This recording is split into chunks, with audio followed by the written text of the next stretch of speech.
శుక్లాంబరధరం విష్ణుం దశవర్ణం చతుర్భుజం ప్రసన్నవదనం ధ్యాయేత్ సర్వవిఘ్నోపశాంతయే. శ్రీమన్నారాయణీయం తృతీయ దశకం భక్తస్వరూప వర్ణనంలో 5వ శ్లోకం. భవద్భక్తిస్పీతా భవతు మమ, భవద్భక్తిస్పీతా భవతు మమ, భవద్భక్తిస్పీతా భవతు మమ.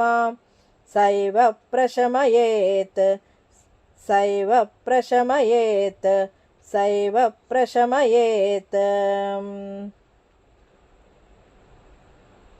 అశేష క్లేశౌఘం న ఖలు హృది సందేహకణికా, అశేష క్లేశౌఘం న ఖలు హృది సందేహకణికా, అశేష క్లేశౌఘం న ఖలు హృది సందేహకణికా. న చేద్వ్యాససోక్తిః తవ చ వచనం నైగమవచో భవేన్మిథ్యాః, భవేన్మిథ్యాః. న చేద్వ్యాససోక్తిః తవ చ వచనం నైగమవచో భవేన్మిథ్యాః. న చేద్వ్యాససోక్తిః తవ చ వచనం నైగమవచో భవేన్మిథ్యాః. రథా పురుషవచన ప్రాయమఖిలం, రథ్యా పురుషవచన ప్రాయమఖిలం, రథ్యా పురుషవచన ప్రాయమఖిలం, రథా పురుషవచన ప్రాయమఖిలం. భవద్భక్తిస్పీతా భవతు మమ, సైవ ప్రశమయేత్.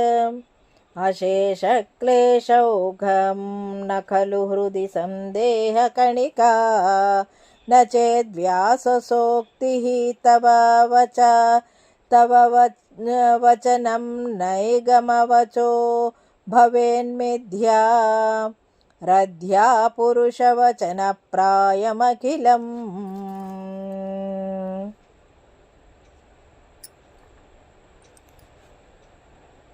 నారాయణ, నీ దివ్య చరణాల మీద నాకు స్థిరమైన భక్తి కలిగేలా అనుగ్రహించు. స్వామి, నీ మీద భక్తి నాకున్న రోగాల్ని బాధల్ని తప్పకుండా తొలగిస్తుంది.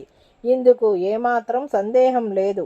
అలా జరగకపోతే వేదవ్యాసుడు వేదాలు నీ గురించి చెప్పిన మాటలన్నీ దారిన పోయేవారు చెప్పిన మాటల్లాగా వ్యర్థమవుతాయి. ఇదండి ఈనాటి వీడియో. ఈ వీడియో కనుక మీకు నచ్చినట్లయితే లైక్ చేయండి, షేర్ చేయండి, కామెంట్ చేయండి, సబ్స్క్రైబ్ చేయండి. మరిన్ని వీడియోలు కావాలంటే బెల్ ఐకాన్ని నొక్కండి. Thank you very much.